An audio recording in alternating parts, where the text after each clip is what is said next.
Order! Order! You are an incorrigible delinquent at times. Behave yourself, man!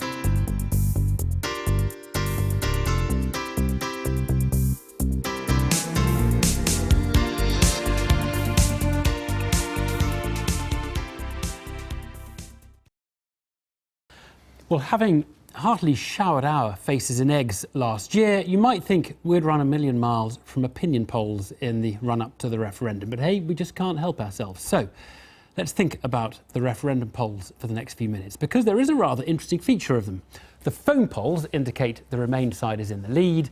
The internet polls make it too close to call. If you want to predict the result, it could all hinge on which of those two is telling the right story. It's that or an oracle octopus or something. Well, our policy editor, Chris Cook, has had an exclusive look at a piece of work by Populous, a pollster, and Matt Singh, an analyst, who almost uniquely called the last general election correctly. Pollsters don't make their big money from politics, but it is where all their biggest problems come from. Think 2015, think 1992, think 1970. But a new report out tonight casts a big question on how the industry builds samples for polls.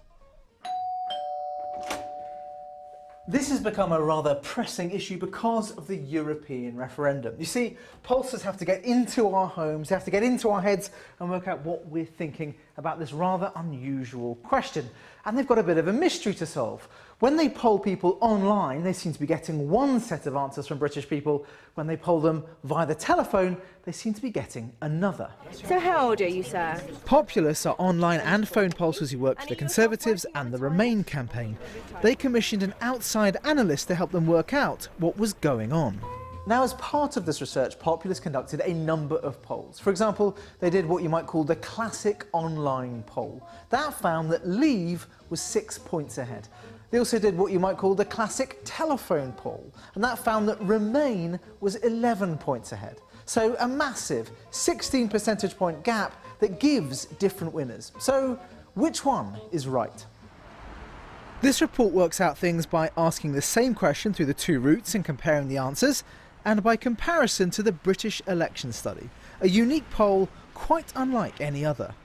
High quality face-to-face samples are the best we have in survey research for two main reasons. One is they sample from a postcode address file and then randomly within households, so that pretty much everybody has a chance of being included in the sample.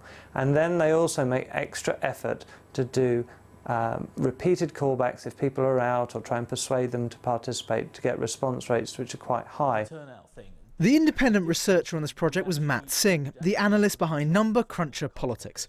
The report finds two big things. First, the importance of the fact that the online polls offer a don't know option up front, when the phone polls don't. There's a certain section of voters who, if prompted with a don't know option, will tend to say don't know. But in reality, they don't really seem to be undecided, because if they are not prompted with a don't know option, they break quite heavily towards Remain. So we take from that that the effect of adding a don't know option on online polls that's not there on the ballot paper tends to increase the level of don't knows heavily at the expense of Remain. And that explains about a third of the gap between phone and online polls. Now, a major issue identified by this research is with the sampling of polls. That is, how pollsters select respondents and weight their answers. Now, if we go back to that gold standard British election study survey that we mentioned earlier, we find that around 32% of British people think racial equality has not gone far enough. And if we ask people the same question in an online poll, we find that around 25% of people think that. If we ask them in a phone poll, around 40% of people think that. So you can see from those answers that phone polls are a bit more liberal, if you like, than the national average, and online polls are a bit more socially conservative.